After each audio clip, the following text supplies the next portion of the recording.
My name is Lydia Parker. I'm 30 years old. And the night I turned that age, I realized how invisible I'd become. My family's group chat was busy, photos, hearts, congratulations, just not for me. They were celebrating my younger sister, boarding a plane to Paris. Mum's caption said it all, our proud girl off to conquer her dreams. No one remembered it was my birthday. I sat by my window, holding a single cupcake, whispering to myself. Funny how family can forget the one who always remembered them. Stay with me, because some birthdays break you, but this one built the woman I became. Lydia Parker lived alone in a small flat above a coffee shop in Brighton, not far from the sea. Every morning, she'd wake to the smell of roasted beans and ocean salt mixing in the air, a smell that reminded her of survival. She worked as a graphic designer for a small agency. Nothing fancy, but she liked it, the quiet focus, the satisfaction of making something beautiful, even if no one noticed her name on it. Her sister, Olivia, was the opposite, 26, stunning, confident, and loud. A social media consultant with big dreams and a bigger following. Her parents adored her, often calling her the spark of the family. Lydia didn't mind, not at first, until the spark started burning everything else around it. That morning, her 30th birthday, Lydia woke up to her alarm and silence. She checked her phone. No texts. Not even the lazy HBD message her dad usually sent. Just unread newsletters and a spam reminder for a skincare sale. She went to work pretending it didn't hurt. Around noon, she stopped by her favorite cafe, Coastal Grounds. She bought herself a slice of chocolate cake. The barista, Megan, smiled. Special occasion. Just my birthday, Lydia said with a small shrug. Then that one's on the house, Megan said, lighting a tiny candle on top. It was the only time someone said, Happy birthday that day. Later that evening, as she scrolled through Instagram, Lydia saw the post that crushed the small piece she'd built. Her mother, Elaine, had shared a photo of Olivia at Heathrow Airport, waving her passport. Our brilliant girl, heading to Paris for her dream internship, couldn't be prouder, read sparkles. The comment section filled with praise. Such a talented young woman. Your family must be over the moon. Lydia stared at the screen, heart pounding, the candle from her cake flickering beside her laptop.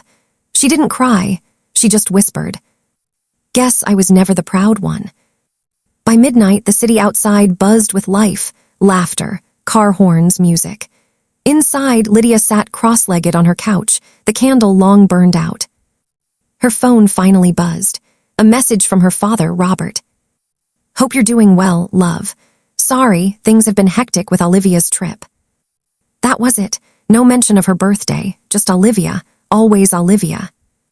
2 days passed before Lydia's best friend, Hannah, found out. Wait, they forgot your 30th, she asked over coffee. Apparently, Paris was more important. That's messed up.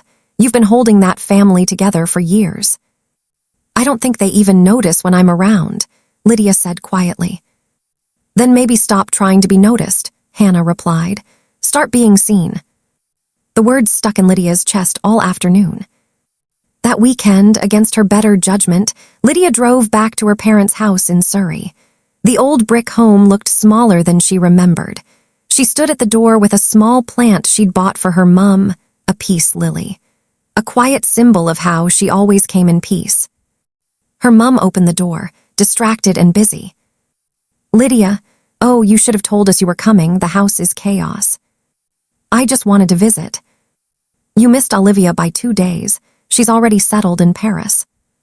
Inside, the walls were covered in Olivia's photos, modeling shoots, travel pictures, graduation frames. The photo of Lydia at her art exhibition was gone.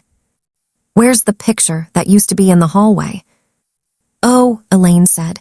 It cracked when we redecorated. I'll reprint it someday. Someday, the word her mother always used when she didn't mean ever. Dinner was silent. Her father asked about work but didn't wait for an answer.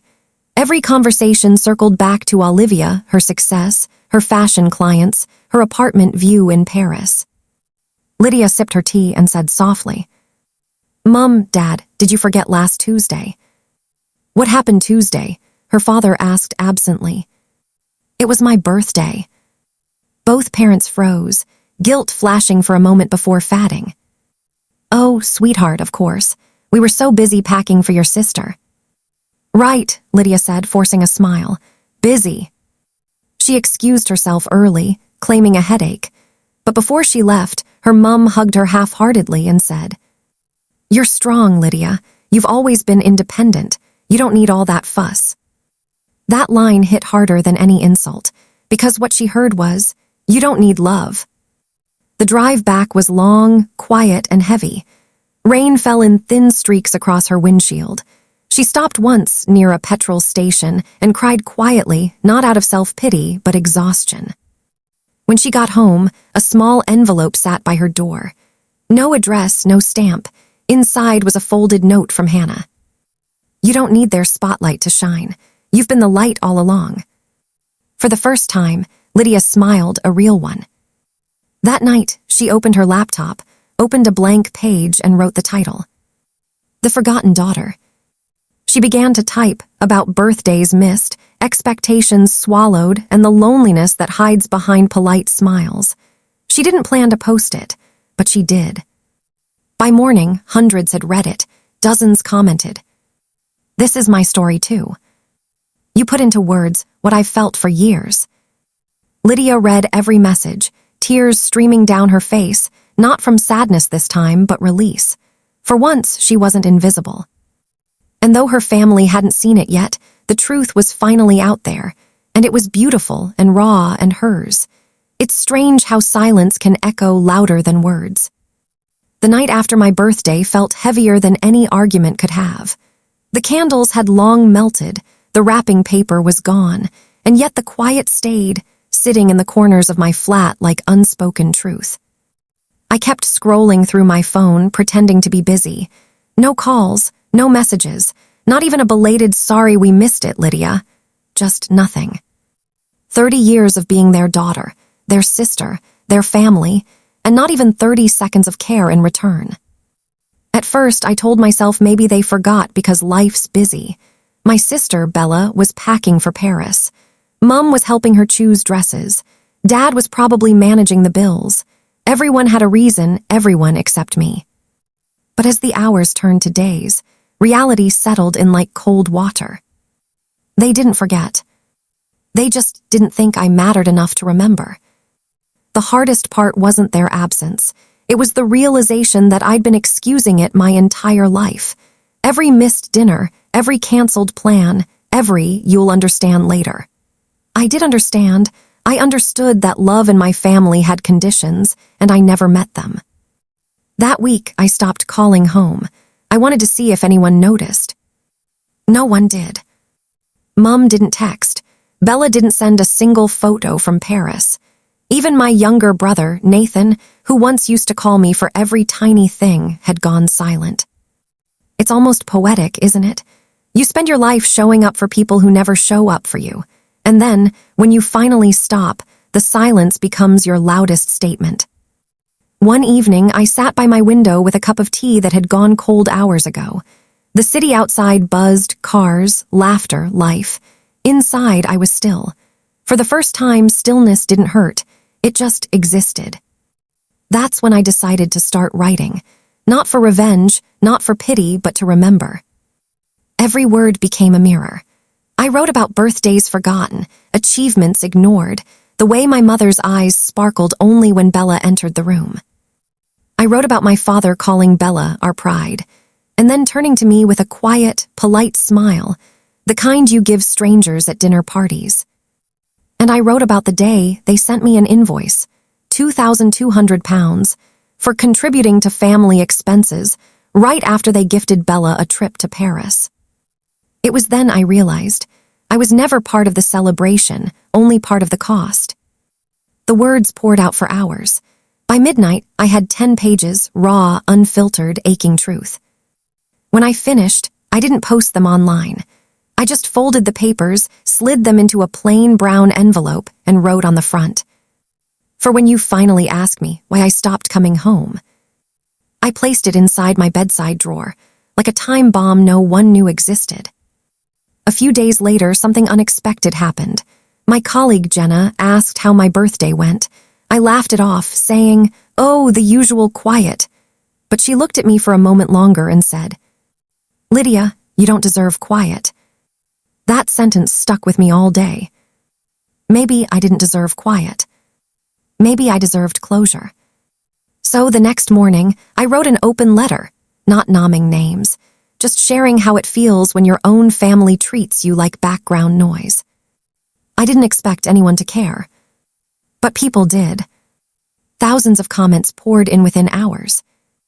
Women from London, Manchester, even as far as Dublin, all saying the same thing. I thought I was the only one. For the first time, I wasn't invisible. And ironically, it was my pain that made me seen. 2 days later, I got a call from Mum. Her voice was tight, careful. "Lydia, your post, people think it's about us." I didn't say it was. But I didn't say it wasn't either. She went quiet. Then, in a tone I hadn't heard before, she whispered, "Your father's embarrassed. Bella's upset. You should take it down." I smiled faintly. Why? Because now everyone sees what I've lived through. There was no reply, just heavy breathing on the other end, the kind that carries guilt. That night, Bella posted a photo from Paris. Caption, "Never let jealousy ruin your happiness." It got over 1,000 likes. I didn't respond. But the world did. People started connecting the dots, my letter, her photo, our surname. It was inevitable.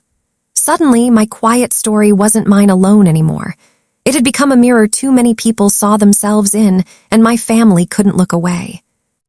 Within a week, Dad's colleagues stopped inviting him to dinners. Mum's friends started asking uncomfortable questions. Bella turned off her comments. And me. I just kept writing. Not to hurt them, but because truth doesn't stop existing when you silence it. I didn't post another word, but the world had already read enough to see the pattern, and maybe that was justice enough. For once, silence wasn't my punishment. It was theirs. The day Bella returned from Paris, the sky over London looked washed out pale gray, like it had forgotten what color was supposed to feel like. I stood by my window, watching the drizzle blur the street below. The world outside was moving as usual. Inside me, everything had stopped moving long ago. The doorbell rang just after 6. I knew it would be her. My mother's voice had already echoed through the flat an hour earlier, saying she's on her way. Be civil. Civil? That word felt ironic now. When someone's silence has been your punishment for years, what does being civil even mean? When I opened the door, Bella was standing there, wrapped in her beige coat, her suitcase behind her, face hidden behind oversized sunglasses even though the sky was dull. She didn't smile, neither did I. "Can I come in?" she asked, as if I were a stranger she was visiting for an interview. I stepped aside silently. The flat felt smaller suddenly. She looked around, her gaze lingering on the framed photos on the wall, none of which had her in them. I'd taken those photos down months ago. "So," she began, putting her bag down, "you've made quite a scene." Her tone wasn't angry, it was controlled, almost performative, like she'd rehearsed it on the flight home. I didn't answer. Instead, I poured 2 cups of tea, one for her, one for me. The steam filled the quiet space between us. "Everyone been calling Mum," she continued. "You've embarrassed her. Dad can't even go to his golf club anymore. Do you realize what you've done?" I set her cup down gently on the table. "I told my story, Bella. I didn't use names." She laughed, a short, brittle sound. "You didn't have to. Everyone knows who we are." "Then maybe," I said softly, "they also know what you did." Her eyes flashed. "You're twisting things as usual. You always play the victim, Lydia. Maybe if you actually did something worth being proud of, Mum and Dad wouldn't have to apologize for you all the time." That line, "worth being proud of," hit harder than I expected. It wasn't new. I'd heard it in a dozen ways before. But somehow, hearing it now, after everything, made it heavier. "I didn't need them to be proud," I said quietly. I just needed them to care." She looked away. Her reflection in the window looked older than I remembered, not in years, but in something else. Exhaustion, maybe. Regret she wasn't ready to name. "I didn't post anything to hurt anyone," I added. "I just told the truth." Bella turned toward me slowly. "Truth? You call it truth because it suits your narrative. You didn't tell people how much Mom did for you when you lost your job. You didn't mention how Dad paid your rent for months. You left out everything that made them look human." I looked at her for a long moment, maybe because I stopped feeling human in that house. The silence that followed was thick, the kind that fills a room like fog, where words can't travel far. Finally, Bella whispered, "You've always had this sadness about you, like nothing was ever enough." "Because love wasn't supposed to be enough," I said. "It was supposed to be there." She blinked, and for a second the sharpness in her eyes softened, but only for a second. Then came the sound of another door, the main one. Mom and Dad had arrived. Mom looked pale, her lipstick uneven, her eyes rimmed red. Dad carried his usual calm, but it felt forced, like glass pretending to be steel. "Lydia," he said, taking off his coat, "we need to talk." I stayed seated. I assumed that's why you're here. He sighed and sat opposite me. "You've turned our private life into a public circus. People are calling me asking if it's true. Is this what you wanted?" "What I wanted," I repeated. "I wanted to be remembered on my birthday, that's all." Mum looked away. She couldn't meet my eyes. That somehow hurt most. Dad rubbed his temples. "You could have come to us directly." "I did," I said. "Every year, every silence. Every time I called and no one picked up. I came to you over and over, you just didn't open the door." For a moment, no one spoke. Even Bella's breathing seemed to stop. Then Mum whispered, "We didn't mean to hurt you, darling. We just thought you were stronger than that." That made me laugh softly, not out of humor but disbelief. "So you ignore someone because they look strong? You celebrate one daughter because she makes you proud and neglect the other because she doesn't complain." Mum's eyes filled with tears. Dad looked away.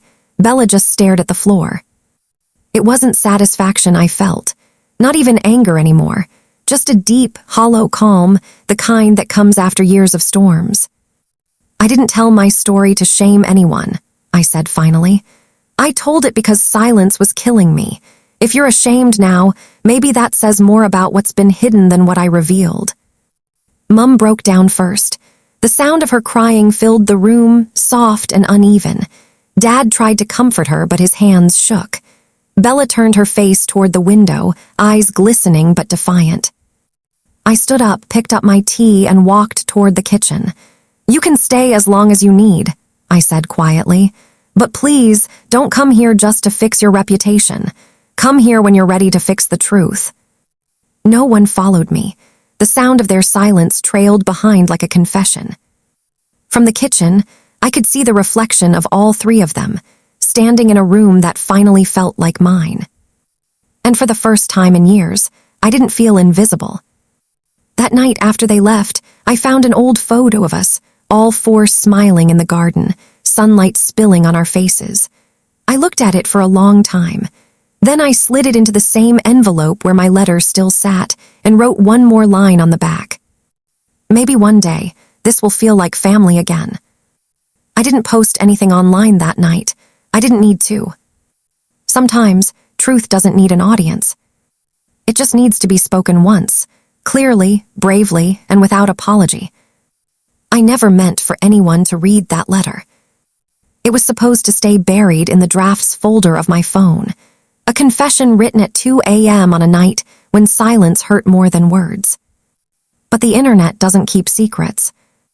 By morning, my inbox was flooded, my phone buzzing nonstop, and the headline hit like a punch.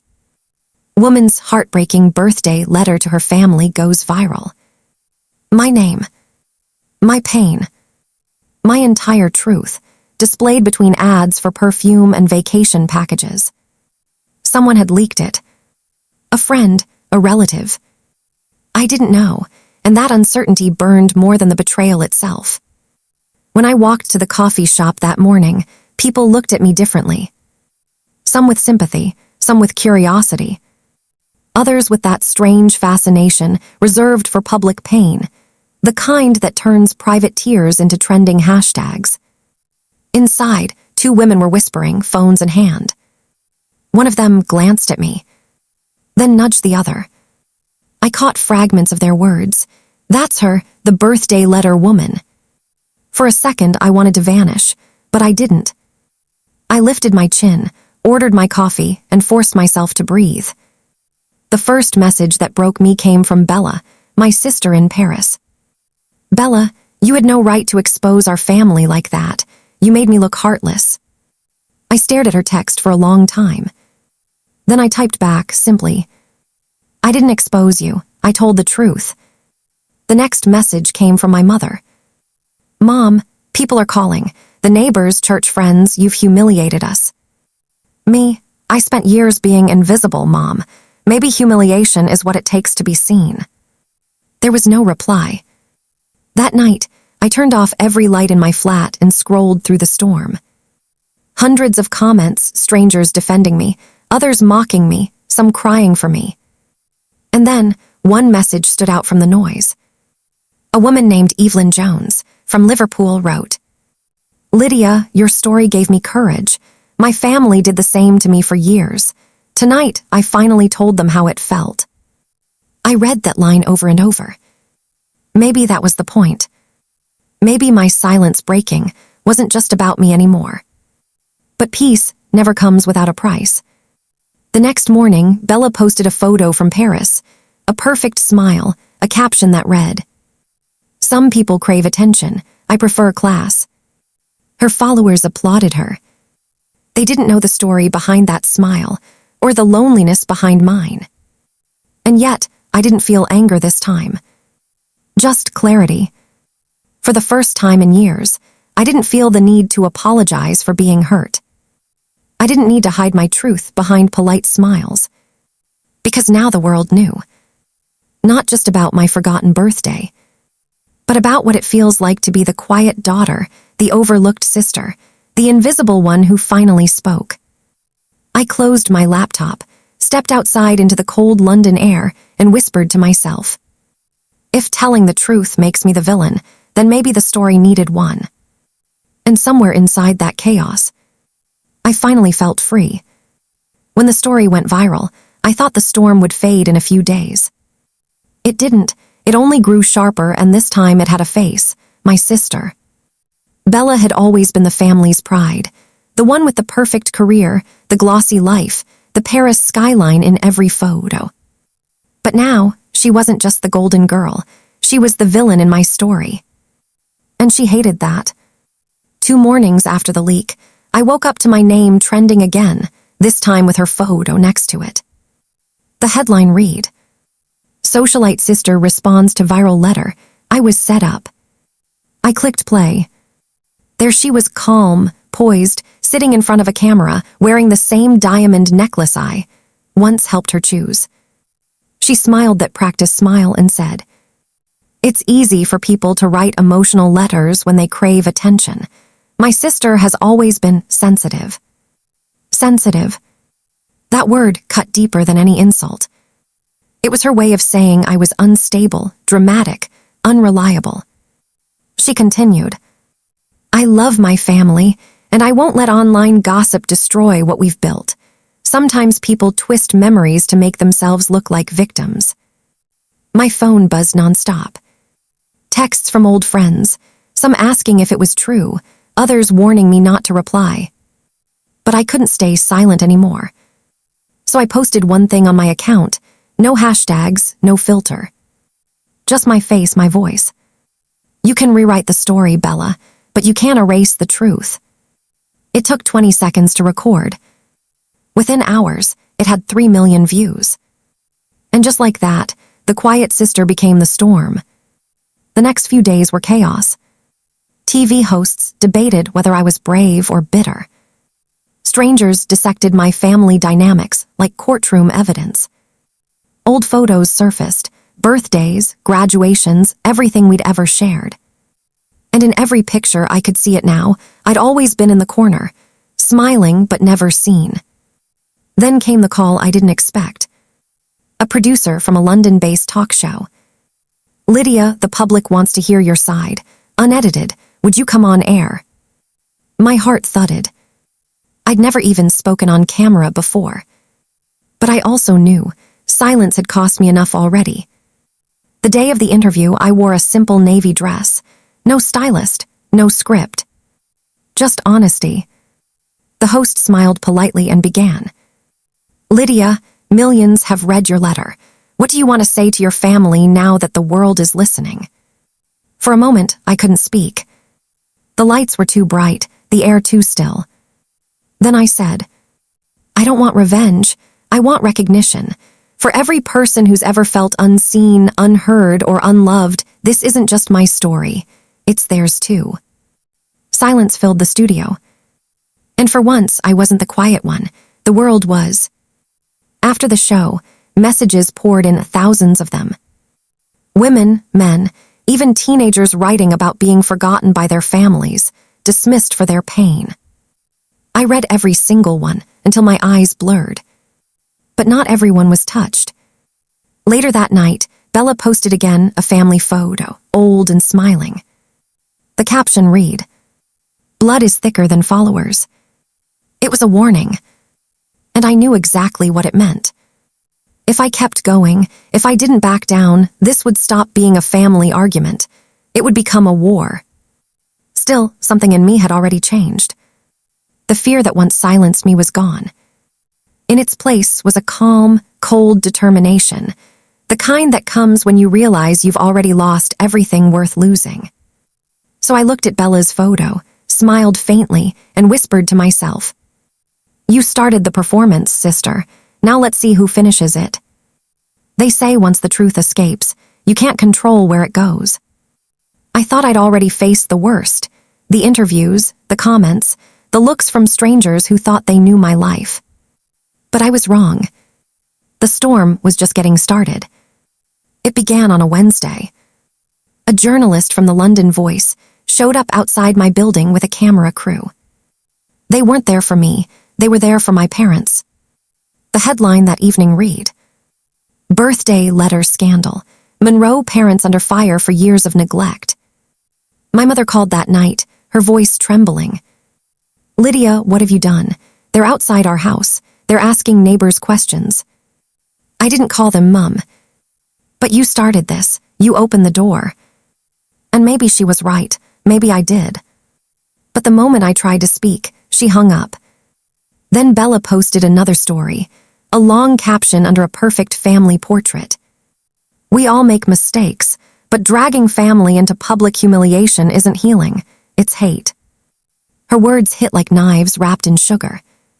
To everyone else, she was calm, composed, the misunderstood sister. To me, she was rewriting history, one caption at a time. The next day, a radio host discussed us live.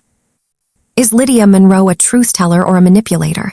Listeners, call in, what do you think?" I sat in my apartment listening, my hands trembling over my cup of tea. Some callers defended me, others called me selfish, dramatic, even jealous. Every opinion felt like a cut I couldn't stop bleeding from. Then came the letter, not from Bella, not from my parents, but from our family's lawyer. "Cease and desist. Any further public statements regarding private family matters will result in legal action." I laughed when I read it, a bitter, hollow laugh. For 30 years, they ignored my voice, and now that I finally used it, they wanted to silence it legally. That night, I walked by the Thames, cold wind biting my face, city lights reflecting on the water like broken glass. My phone buzzed again, an email from the talk show producer. "Lydia, due to public interest, we'd like to invite you back, this time to respond to your sister's claims." I didn't answer immediately. Part of me wanted to disappear, to run away from the circus I never asked to join. But another part of me whispered, "This is your moment. Tell them what they never wanted you to say." So I went home, opened my laptop, and began writing. Not another letter, this time a statement. The truth, without filters, without pity. My family taught me silence. They called it peace. But silence built a cage, not a home. I didn't destroy this family, I revealed what was already broken. When I hit post, I knew there was no going back. The next morning, it had been shared over 10,000 times. The storm wasn't fading, it was evolving. And for the first time, it wasn't just about me or Bella. It was about every family that hides its cruelty behind polished smiles. Every daughter told to stay quiet. Every story rewritten by the ones with louder voices. But the louder my truth grew, the more dangerous it became. That evening, a message appeared in my inbox. No name, no signature. Just 5 words. You don't know everything, Lydia. I froze. Because the message came with an attachment, a photo. An old one. My parents, Bella and a child. But it wasn't me. My heart raced. For years, I thought I was the forgotten one. But what if there was someone else they'd forgotten even more? The photo was dated 1993, 1 year before I was born. And the truth I'd thought I was uncovering was only the surface. I found the photograph on a Wednesday. It was tucked inside an old recipe book, the kind Mum used to keep on the top shelf, covered in flour and memories. I wasn't even looking for it. I was looking for silence, something ordinary to hold on to. But instead, I found the picture. At first glance, it was harmless, faded colors, a child's smile, sunlight spilling through an old garden fence. But something about the image made my stomach tighten. Because the woman in the photo wasn't just anyone. It was Mum. And the child, the little girl standing beside her, wasn't me. I don't remember how long I stared at it. The smile on Mum's face wasn't the kind I grew up with. This one was freer, unguarded, like someone who hadn't yet learned how to lie gently. The girl's face was turned slightly away, but her hair, the same chestnut waves as mine when I was small. For a heartbeat, I almost thought it was me. But the date scribbled on the back said otherwise. 1998. That was 3 years before I was born. I took the photo downstairs, my hands trembling just enough to feel the pulse in my fingers. Dad was in the garden, pruning the roses as if nothing in the world had ever gone wrong. Dad, I called softly. He didn't look up right away. Yes, love. Who is this? I handed him the photograph. For a second, he froze, just long enough to notice. Then his smile returned, carefully placed, like a lid closing over something dangerous. Oh, that, he wiped his hands on his jumper. Your mum used to do charity work with kids years ago, must have been one of them. But his voice cracked, barely, but enough. And in that tiny fracture, the world shifted. That night I couldn't sleep. Every time I closed my eyes, the photograph burned behind them. The little girl, the date, the lie. By 2 a.m., I was sitting on the floor of my room, the photo under a lamp, studying every grain of it like it could speak. The background showed a familiar house, ivy-covered walls, the old blue door. Our house. The same one I had grown up in. So if this was charity work, why was the child standing in our garden, with my mother's arm around her, and my father's shadow visible in the corner of the frame? By morning, the silence between us had grown thick. Mum moved around the kitchen like a ghost rehearsing normality. I waited, pretending to read, the photograph in my pocket like a live wire. Finally, I said it. Mum, can I ask you something? Her shoulders stiffened, but she kept her back to me. Of course, darling. Who was the girl in that photo? The spoon clattered against the counter, then stillness. When she turned, her face was pale, not angry, not defensive, just exposed. Where did you find that? In your cookbook. For a long time, she didn't speak. Then, with the faintest tremor, she said, "Some memories are better left where they belong." And that was it. No explanation, no denial, just a door slammed in words. That evening, Bella came home. Her hair was perfect, her perfume stronger than her conscience. We hadn't spoken since the confrontation. She dropped her bag on the sofa, noticed the tension, and sighed. "What's wrong now?" Mum glared at me, a silent warning, but I didn't care anymore. "There's a picture," I said, my voice steady, "of Mum and a little girl who isn't me." Bella's eyes widened, then narrowed. "What are you talking about?" "Show her," Mum said quietly. So I did. Bella looked at it for all of 2 seconds before handing it back. "Probably just one of those families Mum used to help. Why make it dramatic, Lydia?" But her tone, sharp, rehearsed, sounded exactly like Dad's. They were all reading from the same script. That night, I called my grandmother. She'd always been the quiet observer, the one who noticed everything but rarely spoke. When I mentioned the photo, there was a pause on the line so long I thought the call had dropped. Then she said softly, "Your mother has lived with that shadow for years. Be careful what you try to uncover, Lydia. Some truths don't heal, they divide." Her words chilled me, because that meant there was a truth. The next day, I did what I always do when I can't breathe. I wrote. In my journal, under the date, I wrote, "I don't know who the girl is, but I know what silence feels like, and this house is full of it." As I wrote, I felt a quiet determination building inside me. Not anger, not even curiosity, just a need to understand what kind of life I had really been living. Who my family really was. 3 days later, I received an email.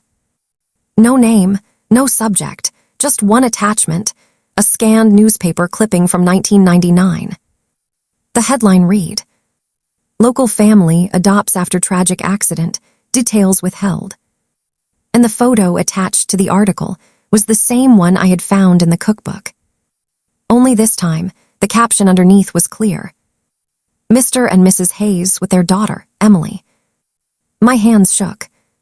My breath caught. Because my name is Emily. It's Lydia. The house was quiet, the kind of quiet that presses against your ears until every thought feels loud. Outside, a soft drizzle tapped against the windows. Inside, the living room was dimly lit by a single lamp. Shadows stretched across the walls like old memories, heavy and patient. Lydia sat at the edge of the sofa, the photograph spread on the coffee table before her. Her hands hovered over it, hesitant, as if touching it might shatter not just the paper but the fragile reality she thought she knew. Across from her, her mother stood near the doorway, arms crossed, lips pressed tightly. Her father reclined slightly in his chair, his fingers drumming a slow, nervous rhythm on the armrest. None of them spoke at first. The silence was thick enough to feel solid. Finally, Lydia broke it. "Why was this child in our house?" Her voice was soft, careful but steady. Her mother's eyes flickered, a quick dart of fear, and then she looked away. Her father's hands stopped drumming, tension etched into every line of his posture. "It was a long time ago," her father said, voice low, measured.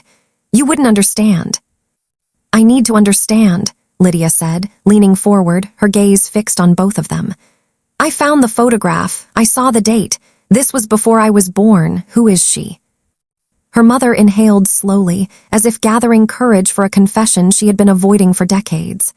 "Her name was Emily," she said finally. She was ours for a time." Lydia froze, every heartbeat loud in her chest. "Yours for a time." "Yes," her mother continued, her voice barely above a whisper. "We adopted her. After a terrible accident, her biological parents, they didn't survive. We wanted to give her a home, to love her." "And then?" Lydia asked, her fingers trembling over the edge of the photo. Her father's eyes darkened, memories surfacing like storm clouds. "Then, something went wrong. We couldn't keep her." He looked down at his hands, ashamed. "I thought we could, but it became too much. We had to let her go." "Let her go," Lydia's voice cracked. You gave her away." Her mother's hands were clasped tightly together. "We thought it was best, for her, and for us. We couldn't face what had happened, Lydia. We didn't know how to explain it, and every day after, we lived in silence." The room felt smaller suddenly, the walls leaning in, the air heavy with the weight of decades of secrets. Lydia's mind raced. Emily, a child they had loved and lost. A child who should have been a sister to her, a part of this family, and yet erased from memory, from photographs, from conversation. I had no idea, Lydia whispered. I thought I was the only one. I thought I was always overlooked, forgotten. But this, her voice broke. This isn't just about me, is it? No, her father admitted, his voice raw with remorse. It's not. We buried it. We thought hiding it would protect you, protect all of us, but we were wrong. Lydia leaned back, trying to absorb the truth, the silence now broken by trembling confessions. The photograph lay between them, small and unassuming, but it carried the weight of every lie, every fear, every decision made out of love and terror. Her mother stepped closer, placing a tentative hand on Lydia's shoulder. We didn't want to hurt you. We just didn't know how to keep the balance between saving Emily and protecting our family. We thought silence was the safest way. Lydia stared at her mother, her chest tight. Safe for whom? Not for her, not for me, not for anyone. The rain outside intensified, a gentle rhythm that matched the storm building inside the room. Lydia's thoughts swirled. Emily, a life that had existed in their home, in their hearts, and yet vanished. And through it all, the facade of the perfect family had persisted. You have every right to be angry, her father said, finally lifting his gaze. We've failed you in ways we can't even begin to fix. Lydia felt tears prick her eyes, but she didn't allow herself to cry yet. She needed clarity, a grip on the truth before she allowed emotion to flood in. Then why now? Why tell me now? Her mother's eyes glistened. Because hiding it any longer would be cruel. You deserve the truth, Lydia. You deserve to know the life we tried to erase and the mistakes we made along the way. For a long moment, the room was still again. The only sound was the rain and the quiet, measured breathing of three people trying to reconcile the past with the present. Lydia finally reached out and picked up the photograph, turning it over in her hands. She studied Emily's face, the innocence frozen in the image. A child who had never had a chance to be part of the family she loved. A child whose memory had shaped the family's secrets for years. Her mother's voice broke the silence again. She was gone before you were born. We thought we could never speak of her, and so we didn't. I see now, Lydia said slowly, voice steady despite the storm inside her. You wanted to protect me, but you couldn't protect yourselves from guilt either. Her father nodded, words failing him. Lydia placed the photograph back on the table. She looked at her parents, her eyes softening but still strong. I need time to process this, but know this, I don't hate you. I need the truth always, and now at least we're on the same page. Her mother and father exchanged a glance, a mixture of relief and sorrow passing between them. The weight of decades was still there, but for the first time, it felt shared, not hidden. Outside, the rain began to taper, leaving the world washed and quiet. Inside, the room held a fragile calm. The storm of hidden truths had not ended, but a path forward had emerged, one paved with honesty, heartbreak, and the possibility of healing. And Lydia knew, as she sat there, that the next steps would be even harder. Emily's story was out there now, and the family she thought she knew would never be the same. The morning light filtered weakly through the curtains, painting long, pale rectangles across the living room floor. Lydia sat at the edge of the armchair, the photograph of Emily still in her hands. She traced the little girl's face over and over, as if memorizing every curve, every shadow, every detail that her parents had hidden for decades. Outside, the city moved on, oblivious to the storm of secrets inside the Hayes household. But Lydia's world had already shifted. Every conversation, every smile, every small gesture from her parents now carried weight, history, and unspoken consequences. She could feel it, the truth, raw and dangerous, pressing against her chest like a pulse. Emily had lived here once, had been loved here, and then vanished into silence, and the world didn't know. Her phone buzzed. A news alert flashed. Family scandal rumors swirl online. Lydia's stomach tightened. She hadn't posted anything, not a word. Yet whispers of her family's secret life, a story she wasn't ready to tell, were beginning to leak. Her mother's voice came from the kitchen. Lydia, breakfast is ready. but it sounded strained, almost rehearsed, as if every word was measured to avoid triggering the truth that hung between them like smoke. Lydia didn't answer. She was still thinking, calculating. The choice was clear: expose Emily's story and the adoption that had been buried, or protect the family's reputation, keeping the secret hidden. But either path was dangerous. One could destroy the fragile bonds that remained. The other could destroy her own sense of integrity. Her father appeared at the doorway, coffee in hand. "Morning," he said, voice tentative, as if afraid she would bite. "Morning," she replied without looking up. He set the cup on the table, eyes flicking to the photograph. "You've been staring at that thing for hours." "I'm thinking," Lydia said, finally meeting his gaze. "About what's next, about Emily, about all of it." He sighed, sinking into a chair across from her. "I know this is hard to understand, Lydia. We thought we were protecting everyone by staying silent. Maybe we were wrong." "Maybe we were," she echoed, her tone flat, almost too controlled. But inside, her mind raced. She could feel the weight of decision pressing in, the pull of truth on one side, loyalty on the other. By mid-morning, Lydia had moved to the study, placing the photograph and a small notebook on the desk. She began writing, not in the diary she usually kept for herself, but as if preparing a statement, a letter, or even an article. She didn't know yet who would read it. She just knew that writing helped her make sense of the chaos. Emily was here, loved and lost. My parents tried to erase her, and in doing so, erased part of themselves. Do I expose the truth or protect the remnants of their guilt? Her pen hovered over the page. She could almost feel Emily's presence, a child who had no voice now except in her memory and in this photograph. Her mother entered quietly. "Lydia, maybe you don't have to do this alone." Lydia looked up, meeting her mother's eyes. For the first time that morning, there was no hesitation, no mask, just raw regret. "I don't know what the right choice is," she admitted. "I want to honor Emily, but I don't want to destroy the rest of the family in the process." Her mother's hand shook slightly as she reached out, resting briefly on Lydia's shoulder. "Sometimes the right thing is the hardest thing, and sometimes the hardest thing is also the thing that heals." Her father stood behind them, silent but attentive. His presence was heavy with decades of secrets, and Lydia could feel the tension emanating from him. The afternoon passed in a blur of quiet deliberation. Lydia stepped outside for air, the drizzle from the previous night leaving the garden wet and glistening. Each droplet on the leaves seemed to echo the weight she carried. She imagined Emily running through the same garden once, laughing freely, unaware that her time there would end so abruptly. Back inside, she sat with her parents again. "I need to tell someone," she said, finally, her voice steady. "I can't just let the story die. Emily deserves that much, and maybe we all do." Her parents exchanged a long look. Fear, guilt, and an unspoken understanding passed between them. Finally, her mother spoke. "If you do this, we have to do it together. Carefully, honestly, no more lies." Her father nodded slowly.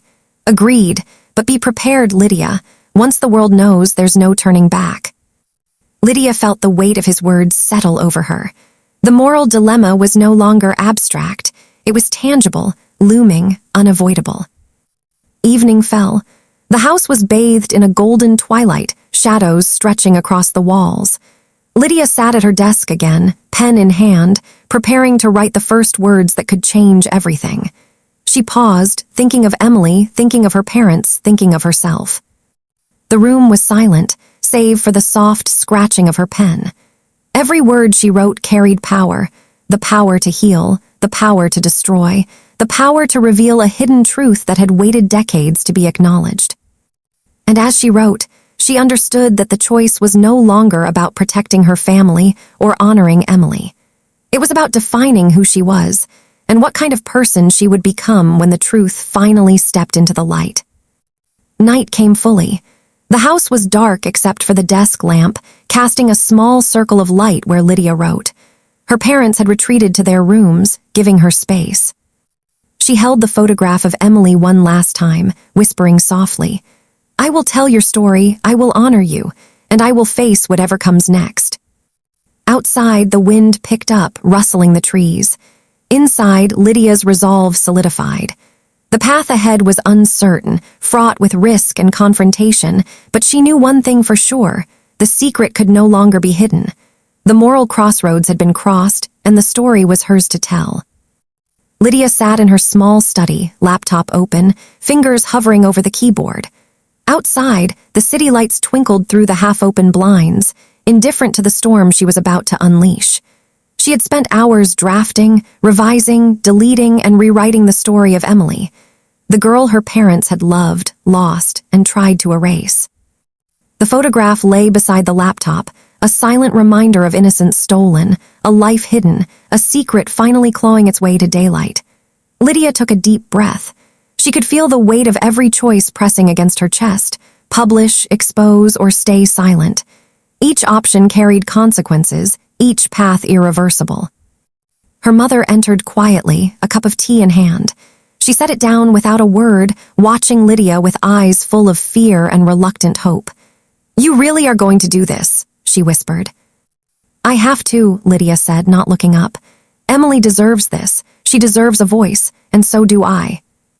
Her father appeared at the doorway, tension etched across his features. "Be careful," he said, voice tight. "Once this is out, there's no turning back." "I understand," she replied. "But hiding it doesn't help anyone anymore. Not me, not her, not us." The room was heavy with unspoken guilt. Her parents had spent decades burying their secrets, but Lydia's resolve was unshakable. She opened her social media accounts, setting up a private draft that could reach thousands in minutes. Her story wasn't sensationalized. It wasn't meant to shame. It was meant to reveal a truth: Emily's existence, the adoption, the loss, the silence. By the next morning, the first ripple appeared. A friend had shared a small excerpt on a private forum, and curiosity grew into conversation. Comments ranged from empathetic support to veiled judgment. Lydia watched the notifications roll in, each ping a reminder that the world was beginning to know. Her parents' reactions were more volatile. Her mother sat at the kitchen table, hands clasped, lips pressed tightly. Her father paced, muttering under his breath. The facade of calm they had maintained for so long was cracking. "You didn't have to make it public," her father said, almost pleading. "We could have handled this quietly." "But quietly would have been a lie," Lydia shot back, her voice firm. "Emily's story matters, and I won't let it die in silence." The media picked up the thread. A local journalist contacted her, asking for an interview. "Your story has gone viral overnight," the email read. "People are calling it brave and heartbreaking. Are you willing to share more?" Lydia felt her stomach twist.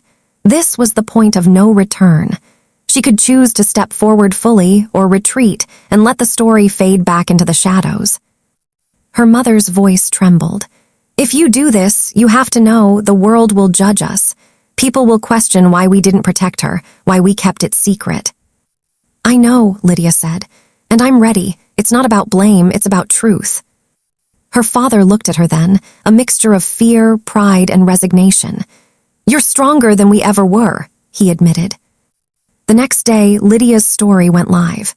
Carefully written, meticulously edited, it told of Emily's adoption, her brief life in the Hayes household, the tragedy that followed, and the decades of silence that had weighed on everyone involved. The response was immediate. Comments flooded in: tears, anger, support, criticism. Social media ignited with debates about morality, responsibility, and family secrets. People shared their own stories of loss, love, and regret. Lydia watched it unfold, a strange calm settling over her. She had done it. She had chosen the truth. Inside the house, however, the atmosphere was tense. Her parents watched the notifications, each ping a dagger reminding them of their long-buried guilt. Neighbors whispered, relatives called, and distant friends reached out. The private, quiet life they had maintained was no more. Lydia moved through the house like a silent observer, noting the expressions, the tension, the unspoken questions. Her mother avoided eye contact, her father's hands shook as he read the comments. Yet beneath the guilt, there was relief. The secret was out, and with it, a strange sense of liberation. By evening, a local news segment aired, featuring Lydia's story. Her parents sat in stunned silence, faces pale in the glow of the television. "You've changed everything," her father whispered, more to himself than anyone else. "I had to," Lydia replied softly. "It's not revenge, it's truth." Her mother finally spoke, voice shaking. "And now, what comes next?" Lydia looked at the photograph of Emily, then back at her parents. "Now, we live with it, we face the consequences, we honor her, and maybe we heal." The night settled over the city. The house was quiet again, but the echoes of the day lingered. Messages, notifications, media coverage, all reminders that the world now knew. And within the family, a fragile new understanding had begun to form. Lydia sat alone in the living room, hands folded over the photograph, eyes steady. She felt the weight of responsibility, but also the power of choice. She had honored Emily. She had confronted the truth. And while the path forward was uncertain, she knew one thing: silence had ended, and the story, their story, would no longer be hidden. The morning air was thick with tension. Lydia woke to the sound of her phone vibrating incessantly, notifications, messages, calls, all bearing the weight of her decision. Emily's story had reached far beyond what she had imagined. Social media feeds flooded with comments, sympathy, outrage, debate. Each alert made her stomach tighten. The world knew, and there was no turning back. She sat on the edge of her bed, the photograph of Emily clutched tightly in her hands. Its quiet permanence contrasted sharply with the chaos surrounding her. Today, she would face the consequences, not just for herself, but for her family. Her mother's voice broke the silence. "Lydia, we need to talk." Lydia stood, eyes meeting her mother with a quiet resolve. "I know." In the living room, her father paced, hands running through his hair, his usual calm replaced by a restless anxiety. The air was thick with years of unspoken guilt, and now, the sharp sting of public scrutiny. "You've done what you thought was right," he said, finally, voice heavy. "But the world doesn't see it that way. They'll judge and they'll assume the worst of us." Lydia took a deep breath. Maybe they will, but hiding the truth hasn't protected anyone. Not Emily, not me, not even you. Her mother's hands trembled as she reached out, brushing the photograph with gentle reverence. "We didn't know how to tell the world. We thought silence was mercy, but maybe it was cowardice." The words hung between them, fragile yet undeniable. Lydia felt a surge of empathy, even as anger lingered. Her family had erred, but they had also loved in the only way they knew. By mid-morning, the first reporter arrived at their door. Lydia had agreed to a filmed interview, carefully, deliberately, to tell Emily's story truthfully. Cameras clicked, lights glared, but Lydia remained composed, her voice steady as she recounted the lost childhood, the secret adoption, and the long years of silence. Her parents watched from the doorway, expressions taut. The scrutiny of the outside world mirrored the scrutiny within the family. Every glance, every whispered comment a reflection of guilt and fear. As the interview went live, social media erupted. Messages poured in, some praising Lydia's courage, others criticizing the family's secrecy, some debating the moral responsibility of those who knew and stayed silent. The backlash and support collided, a storm of public opinion that left no room for neutrality. Lydia's father finally spoke. "You've shattered everything we built, every carefully kept secret." "And maybe that's what we needed," Lydia said softly. "We can rebuild, but only if we acknowledge the truth, only if we stop hiding." Her mother nodded, tears brimming. "We were trying to protect ourselves, but now we see that protection was an illusion." Later that evening, the family gathered in the quiet of the living room, away from cameras and phones. The tension was palpable, yet beneath it simmered a fragile understanding. They had survived decades of hidden truths, but now survival meant facing consequences, accepting judgment, and striving for reconciliation. Lydia spoke first. "This isn't about blame. It's about acknowledging what happened, honoring Emily, and learning from it. We can't change the past, but we can shape the future." Her father exhaled, long and slow, a release of decades of pent-up anxiety. "We were scared, afraid that telling the truth would destroy everything. and in trying to protect ourselves, we almost destroyed her memory and ours. Her mother's voice was a whisper, yet it carried through the room. Maybe now we can finally be honest with the world and with each other. Lydia nodded, feeling the weight lift slightly. The first step toward healing had begun, fragile, uncertain, but real. The night grew deep, and the house settled into a tense quiet. The storm outside mirrored the storm within, yet Lydia felt a sense of purpose she hadn't felt before. She had chosen truth over silence, courage over comfort, and the responsibility that came with it was heavy but empowering. As she looked at Emily's photograph one last time that night, she whispered, "We will carry your story, Emily, and we will live in a way that honors you." The camera of life had shifted angles. The world had seen the story, and the family could no longer hide. Consequences loomed, judgment awaited, but so did understanding, growth, and the possibility of redemption. The first act of reckoning was complete. The storm was far from over, but Lydia's resolve was unshakable.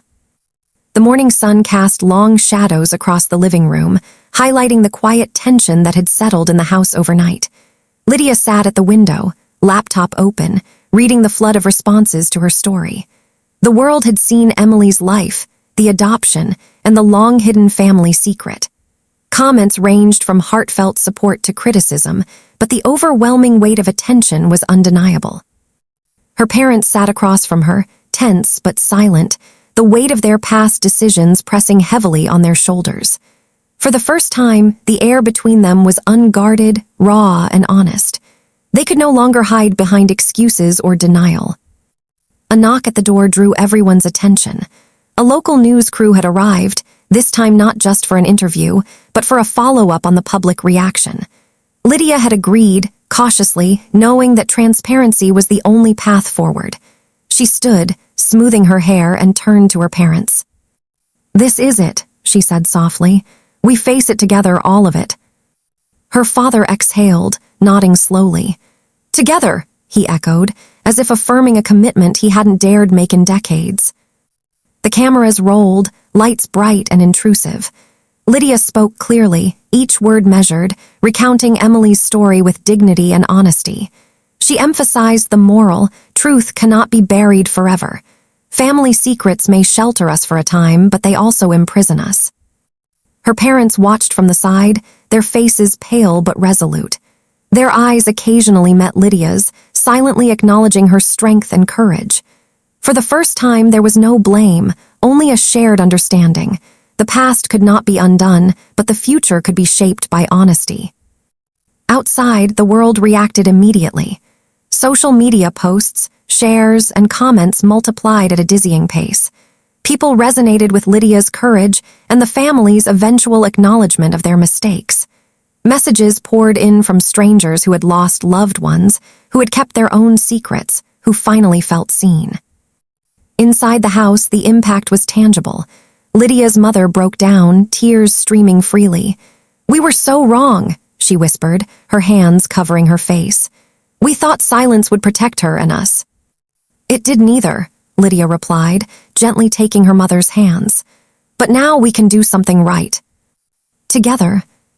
Her father joined them, the three of them forming a fragile, yet unbroken circle. "We will carry this forward," he said quietly. Not hiding, not fearing, but acknowledging and healing. The day passed in a surreal rhythm. Phone calls, messages, and media requests kept the family tethered to the outside world, yet within the walls of the house, a slow transformation began. Conversations once avoided became open. Questions that had been too painful to ask were now discussed with care and honesty.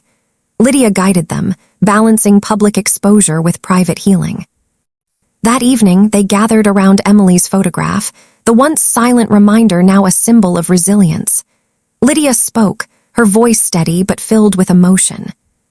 "We've all made mistakes," she said. "We've hidden, we've feared, we've judged ourselves and each other. But Emily's story isn't about punishment. It's about truth and the power it gives us to move forward." Her parents nodded, absorbing each word. For the first time, the photograph didn't feel like a burden, but a bridge, connecting past mistakes to a future shaped by honesty and love. News outlets followed up, highlighting Lydia's courage and the family's willingness to face consequences. Public sentiment shifted, with many applauding their transparency and commitment to healing. For Lydia, the acknowledgement from strangers mattered little compared to the transformation within her own family. By nightfall, the house had settled into a quiet, reflective calm. The storm of public scrutiny had passed into a steady rain, still present, but manageable, less threatening. Lydia sat alone with the photograph, whispering Emily's name softly, a prayer and a promise intertwined. "We honor you," she murmured, "and we will carry your story forward." Her mother joined her, placing a hand on her shoulder. "We're ready," she said simply, "to be honest, to be open, to heal." Her father added, "And to never forget the lesson this brought us. Silence only protects fear, truth protects love." In the days that followed, the family began rebuilding their relationships, not by erasing the past, but by integrating it, each truth faced, each regret acknowledged, each bond mended. Lydia continued to share Emily's story, not as a sensational tale, but as a testament to the resilience of love, honesty, and courage. The community around them responded with empathy and support. Letters arrived from people sharing their own family secrets, their own struggles with truth and reconciliation. Slowly, a network of understanding grew, anchored by Lydia's bravery and her family's willingness to face the consequences of long-hidden choices. Weeks later, the photograph of Emily still rested in the living room, but now it radiated a sense of peace rather than sorrow. It reminded them daily of the power of truth and the importance of facing the past, however painful. Lydia looked at her parents, gratitude and love shining in her eyes. "We survived the storm," she said softly, "and we are stronger for it." Her mother smiled through tears. Stronger, yes, but wiser too. Her father reached out, taking both their hands. And together, always together. As night fell, the house was calm. The world outside had witnessed their truth, judged, and in many ways understood. Inside, a family had reconciled with its past, embraced its faults, and committed to a future built on honesty, courage, and love. Lydia placed Emily's photograph gently on the mantel, a quiet symbol of resilience. She had faced the impossible, revealed the truth, and guided her family through the storm. And now, for the first time in decades, the house felt like a home not perfect but authentic. The journey had been painful, terrifying, and exhausting, but the resolution was real. The story of Emily and the family's hidden past would live on, not as a tale of shame, but as a testament to bravery, healing, and the transformative power of truth. The storm had passed, the family had endured, and Lydia, standing quietly in the glow of the evening light, felt the weight lift from her shoulders. The truth had set them free.